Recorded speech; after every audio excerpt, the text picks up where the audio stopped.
Hey everyone and welcome to another video. Today I got sent this Reddit post and I found it very interesting and I think there's a lot to take away from this, and I'm hoping to kind of share some of my, philosophy when it comes to helping very new players in the game.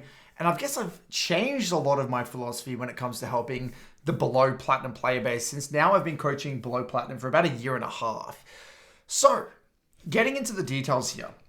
Starting off here, I have an 8% win rate in Iron 4 and it's demoralizing. I'm genuinely trying to ... Hi everyone, I've been playing the game for about 2 years.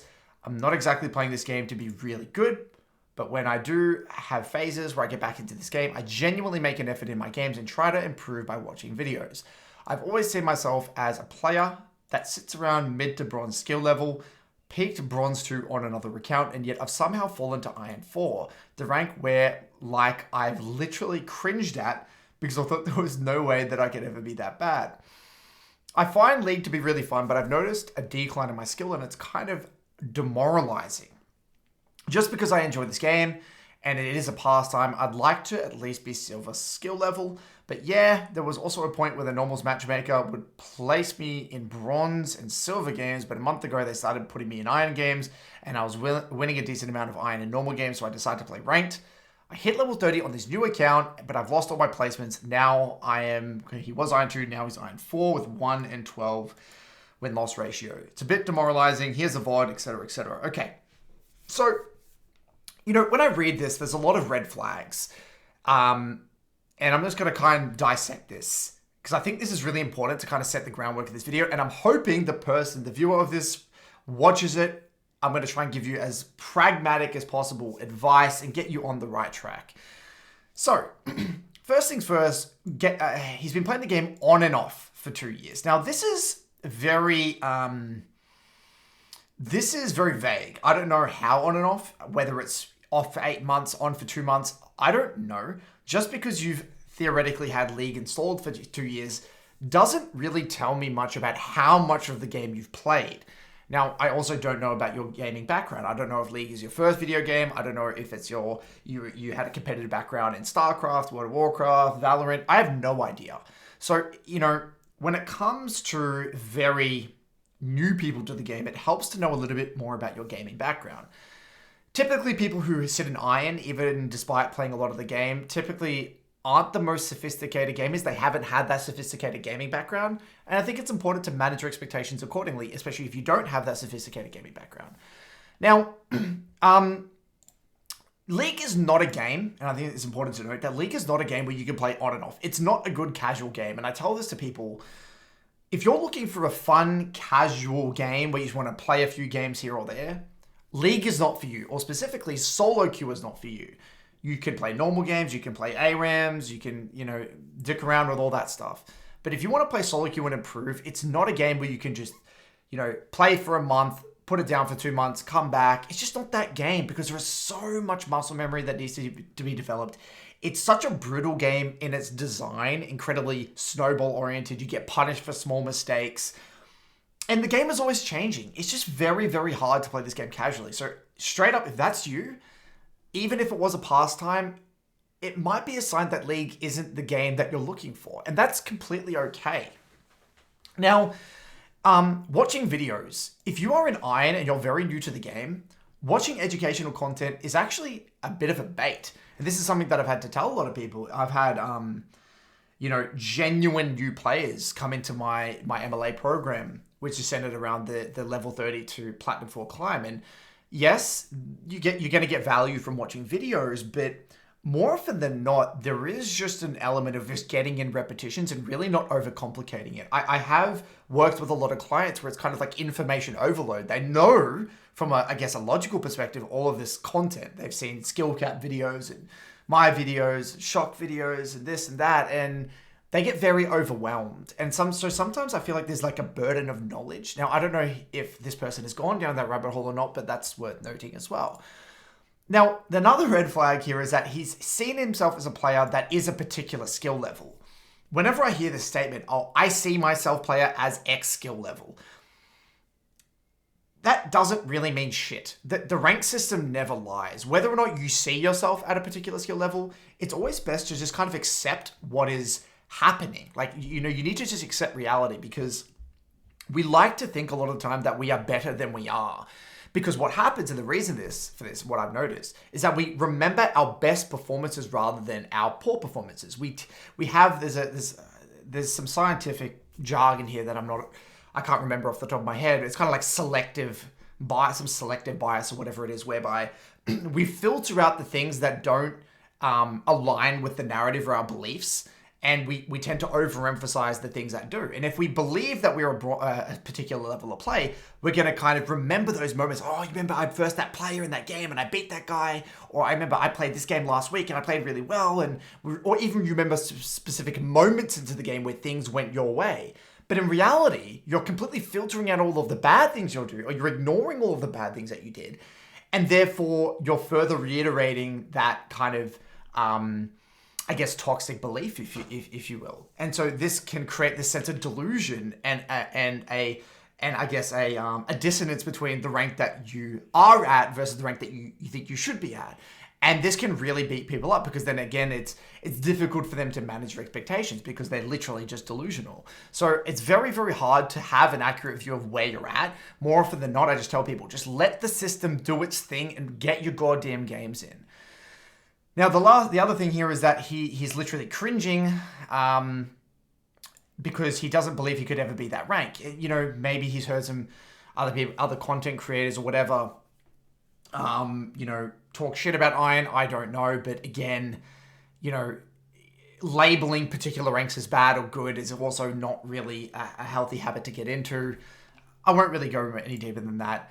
And then also here, whatever rank you were in the past or whatever skill level you think you were, shoulda, coulda, woulda. Whatever's happened in the past is whatever. Past ranks aren't necessarily a good indicator of what the rank you're going to be in the future. And this is because the rank distribution is changing. The game is changing. Just because I went to the gym 2 years ago and hit a 100 kilo bench press doesn't mean I'm going to be able to go back next week and hit it again, right? There's, muscle memory deterioration. We're going to be rusty. I might have changed my diet. There's so many factors that go into play. You can't just randomly pick up the game and get back to where you were. The game has changed. Everything is different. So shoulda, coulda, woulda, whatever's happened in the past, let it stay in the past and focus on the here and now. Don't worry about normals. A lot of people beat people in normal games and they think, oh, I beat this platinum player in normal games and I'm struggling in silver. How is this the case? I'll tell you a funny story. I literally was playing a normal game for fun when I was a challenger last year, and I was just, dicking around with a friend. And I just was playing support, kind of literally just chilling. I think I was literally having a beer. And this guy started flaming me in the game and saying, "How are you actually a challenger?" And it was some platinum player. And this guy was losing his mind. And because and they won the game, and I always kind of had this feeling oh my God, this guy's going to his ego is going to go through the roof. He's going to think that he's literally a challenger player now, that he's beat a challenger player. And people, you got to remember that people don't care about normals. A lot of people, now some people do, but there's a lot of people that are just going to be playing casually. This guy who may be way higher ranked than you, may be just chilling. He might be playing with friends. He could be, he might have had a weed edible or something. You have no idea. You have no clue. So I think it's important to note that. And so, yeah, there's all this, whatever. So, taking a look at your OPGG, there was actually one more thing that was interesting. Why has he got a second account? You've peaked Bronze 2 on another account, yet you're playing on this account. So, why is it that you're so new to the game that you're already playing on a second account? How is that possible? Either you're so toxic that you got banned already, or you're trying to you weren't happy with your MMR and had to make a new account. Either way, those are giant red flags. I would love to know more about that and why the hell you're playing on a second account, because that to me seems like a red flag within itself. But getting into the actual OPGG here, look, very little games. We're still very early on in our journey. There's going to be inevitably a lack of champ mastery. Just because you're 2-14, it doesn't really tell. I mean, look, all it tells us is that you're new. We got to get into the details. We all start somewhere. As long as we're not, I guess, conflating our self-worth with our rank, all's good. But look, this just tells me that you're very new. You've got very high deaths. We need to definitely get into the early game and see if we can bring about some consistency in your first 8 minutes. So getting into the gameplay here, we have ourselves a bit of a niche matchup, which I actually tend to see in a lot of my Iron reviews. There's a lot of weird shit that happens in Iron, like a lot of off-meta picks. So this is actually quite common for Iron in my experience. So let's get into it. Let's see where you're at. Now, typically when I'm working with Iron clients, the first thing that I'm trying to gauge is, do they even know what the champs do? It sounds a bit ridiculous, but I can't even assume that this person knows Kennan's kit or know what all the champs in the game do. So one thing that I'd be really looking for is how is this person interacting with this opposing champion? Do they know what they do? Do they know how they deal damage? Do they know how their kit specifically works? And really getting into that. It wouldn't surprise me, given he's Iron 4, that he probably doesn't know what all the champions do. Now, Alex, I'm assuming your name is Alex, given your name, or Alexis, sorry. I like to really think of the lane phase as, in Champions of League of Legends we have these, what we call reference points. And these are kind of, I guess, giant kind of North Stars that give us direction in our gameplay. And now, if we really try to break down what Annie is about and a good starting series of reference points to give us a bit of direction, number one, we're not the strongest early laner. Now, sure, we do have a relatively high auto attack range, but that's not really something I would be looking to utilize in Iron. What we'd be looking to do is trim waves with auto attacks, keep the waves in relatively conservative positions, focus on our last hits, and most importantly, get to our level 6 and Lost Chapter. So this is priority number one. We don't need to have sophisticated trades. We don't need to beat our opponent. We just need to neutralize, relax. Now, post 6, that's where plenty of opportunities are going to present themselves, and that's where you can use our R aggressively, look for those burst-oriented trades, and go from there. Now, if we are to trade, we want to be trading around our passive, and we want to be trading when we have stun. A great rule to follow for beginners with Annie is no stun, no fight. That's a really great kind of methodology to follow. Now, the other thing I will note just quickly about the setup is that there's no TP. Ignite is actually, combat spells in general for mid laners it really overcomplicates the lane, because one thing that people in the lower elo bracket struggle with is resets. And when we don't go TP, it's going to make your life a hell of a lot harder. Now, sure, if the stars align and you can use the kill and get a reset, great, but that's not really that replicable. And I've actually found that combat spells are hard to use. So for the sake of simplifying your journey, I would recommend taking TP every single game, and then that will really help you kind of get over that first reset and definitely give you a lot more ease of execution. So the trading patterns that I'm going to be looking for here is typically around level 3 or even level 2. When we have our stun, we can E and then auto Q or something like that. I'm not a massive fan of even going W level 2. You don't really want to be using your W too much in the early lane because it's very mana intensive. Now, sure, if you're on full mana, you can look for short trades, but more often than not, I would go for like the E, Q auto trade and just kind of look for nice little short trades with the E. But look, nice little trade here. You trade off the passive, which is really good.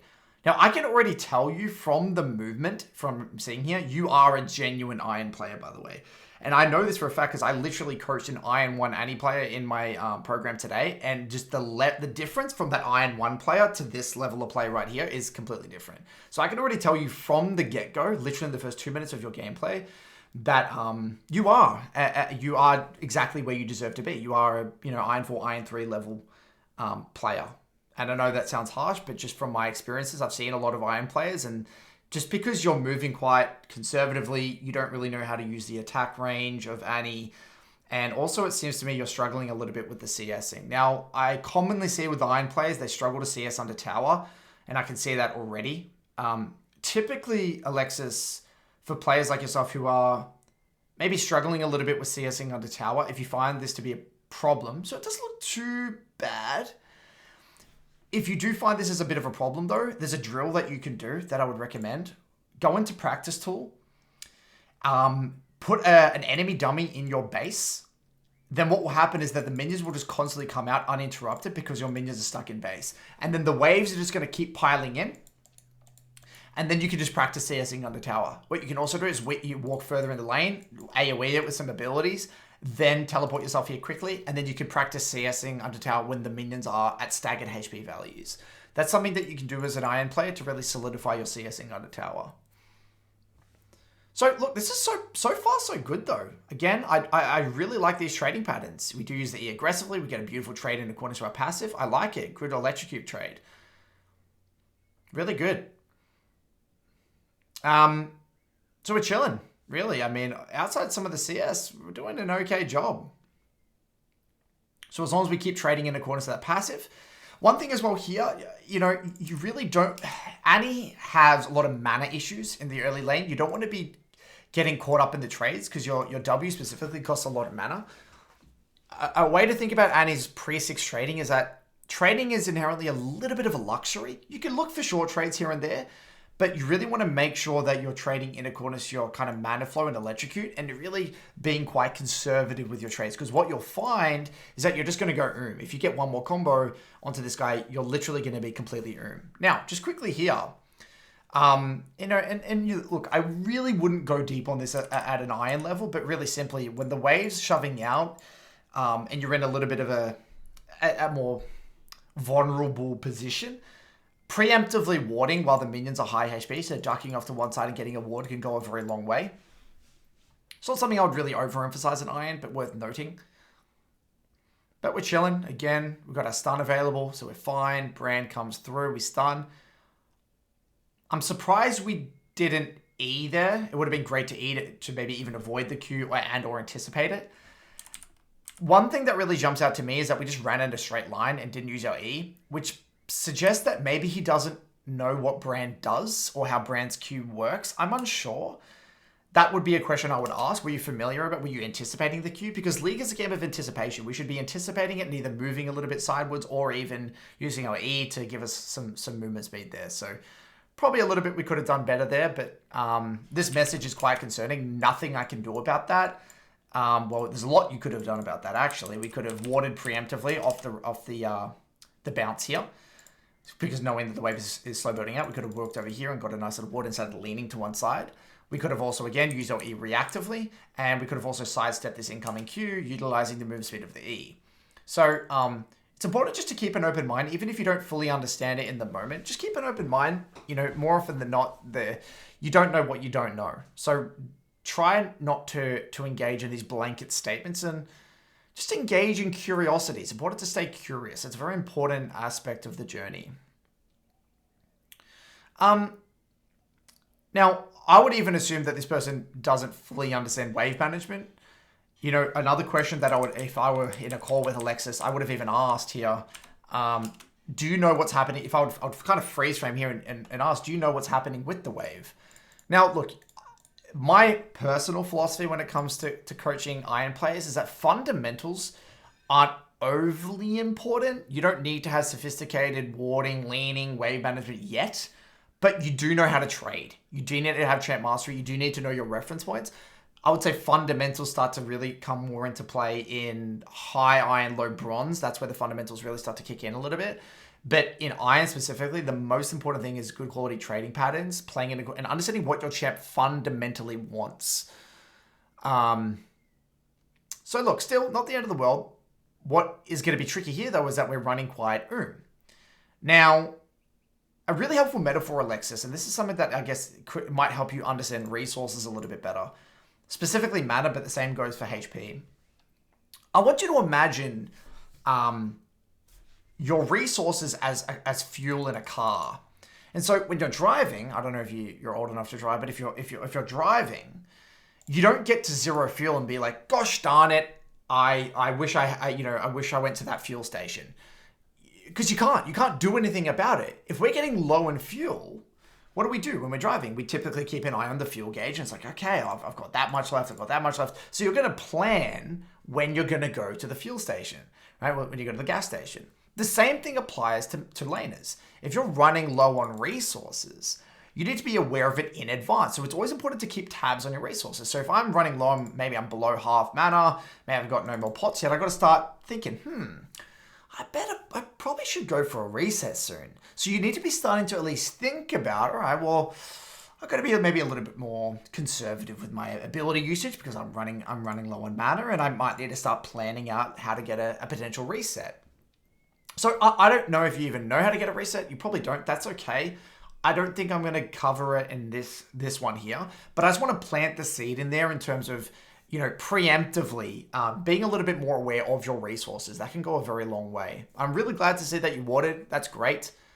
And so tying back to reference points as an Annie, the only thing that we should be thinking about now is getting to 6, rationing out our resources, and then ideally looking for some sort of an R so we can drop the R into the cannon, use the tibbers to clear the wave, and get ourselves a beautiful reset. And so that ties in beautifully with what Annie wants to do.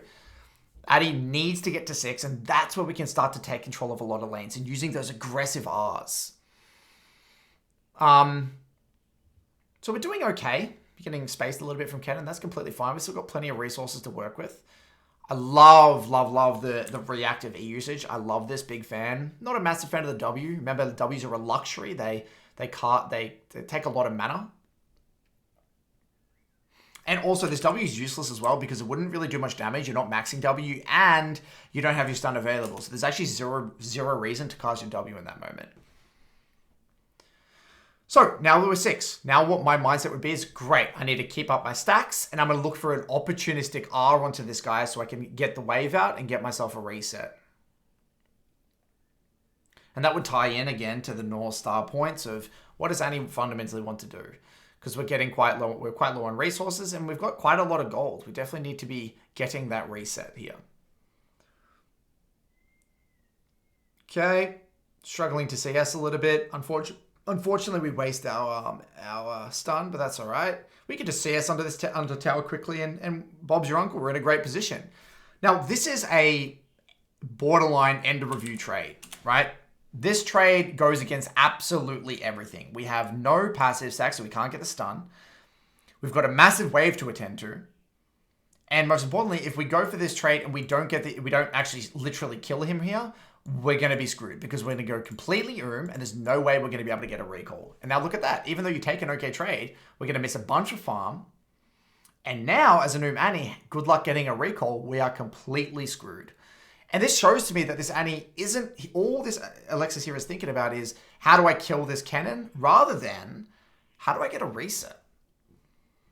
How do I just go back, get my lost chapter, and then go from there?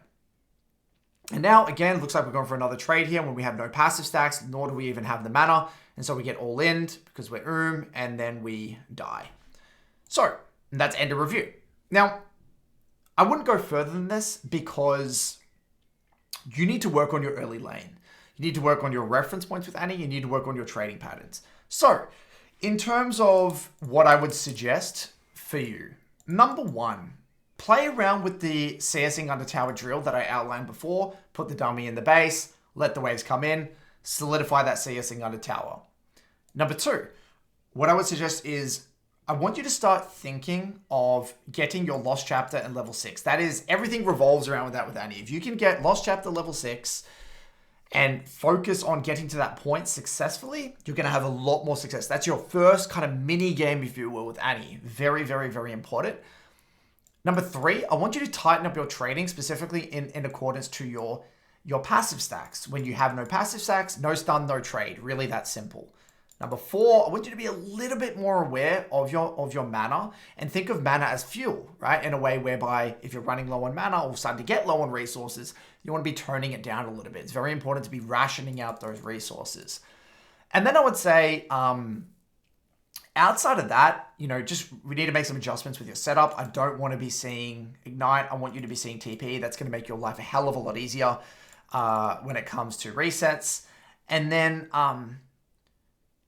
by the way, when it comes to executing upon these learning objectives, don't do all at once. Just start with the first one. Come in with this broad goal. Get Lost Chapter level 6 with some conservative wave states like you've been doing. Then maybe start to introduce maybe a little bit more awareness to your passive stack. Maybe do that for a few games. And then you can start to maybe be a little bit more of your mana rationing. If we can tick these boxes, this will really bolster up the consistency of your early lane and get you on the right track.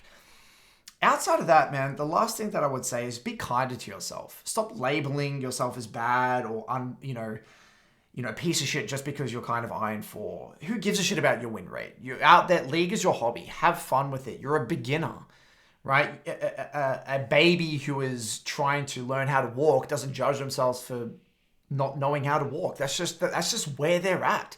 If you were to pick up guitar and you haven't played guitar in like 8 months and you've only barely played it, you're not going to be able to play many songs, are you? Right? So just cut yourself some slack.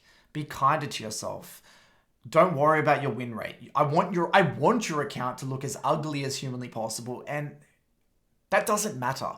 The only last thing I would say here is that don't feel pressure to play ranked. Given where you're at in your journey, I would actually personally recommend playing the next 20 games of just normal games. Don't even jump into ranked yet. You don't need to jump into ranked straight away. You're still very new. You don't have enough champ mastery on your Annie. So maybe play the next 20 to 25 games of Annie with these kind of things that we've been talking about.